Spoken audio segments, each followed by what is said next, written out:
Welcome back to Ruka with Family YouTube channel. කොහොමද යාළුවනේ ඔයාලට? ඔන්න අද මම හදපු රසවත් ෆිෂ් කරි එකේ රෙසිපි එකක් තමයි ඔයාලත් එක්ක ෂෙයා කරගන්න හිතුවේ. සේරම ඉන්ග්‍රීඩියන්ට්ස් මම description box එකේ දාලා තියෙනවා. පොල් කිරි දාන්න නැතුව තෙල් බේරෙන් හදපු ෆිෂ් කරි එක කොහොමද හදන්නේ කියලා අපි දැන් ඉක්මනටම බලමු.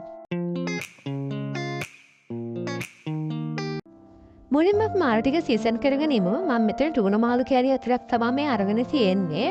මේ ටිකට මම මිරිස් කුඩු, කහ කුඩු, ලුණු කුඩු, කාශ්මීරි මිරිස් කුඩු දෙකයි.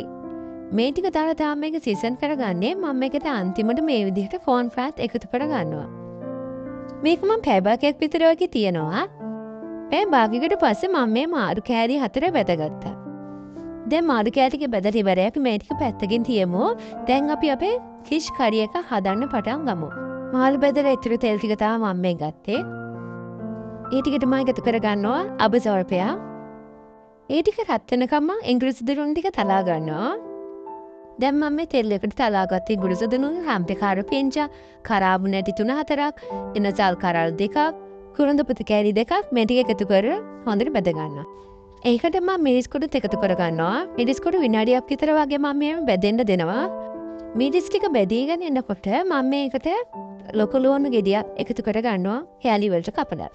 ලුණු ටිකත් තෙලෙන් තැම්බීගෙන එනකොට මම මේකට එකතු කරගන්නවා කහ කුඩු, ගම්බිරිස් කුඩු, තන පහ කුඩු, සුවඳුරු කුඩු, කොත්තමල්ලි කුඩු. මේ ටිකත් එකතු කරලා විනාඩියක් විතර වගේ දිපේ තියා ගන්න. ඊට පස්සේ මේකට තක්කාලි එකතු කරලා රස පදවන ලුණුත් එකතු කරනවා.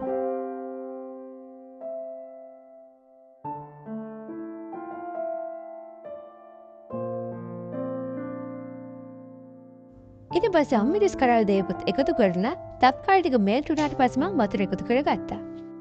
මේ ටික හොඳට මික්ස් කරලා තෙල් පෑදෙනකන් අපි මේක වහලා තියමු. මේ බලන්න දැන් හොඳට තෙල් පෑතිලා තියෙන්නේ. දැන් මම මේකට අපි අර බෙදගත්ත මාළු කෑලි හතර එකතු කර ගන්නවා. මේ මාළු ටික පියනකින් වහලා විනාඩි 10ක් විතර මතක ඉන්නේ ලිපේ තියලා තියන්න. මේ විනාඩි 10කට පස්සේ හොඳට මිගින්දර අඩුවෙන් තියා ගන්න. දැන් මම මේකට එකතු කර ගන්නවා කොත්තමල්ලි කොළ. ඊට පස්සේ මේ විදිහට මම මාළු කෑලි ටික අනිත් පැත්ත හරවනවා. අනිත් පැත්ත හරවලා තවත් ටිකක් ගින්දර අඩු කරලා මම විනාඩි 5ක් විතර මේක උයා ගන්නවා. විනාඩි 5කට පස්සේ අපේ මාළු කරිය කරේදී ඉතින් ඔයාලත් හදලා බලන්න. මේ වීඩියෝවට කැමති නම් ලයික් එකක් දාන්න. යාළුවෝටත් බලන්න ෂෙයා කරන්න අමතක කරන්න එපා.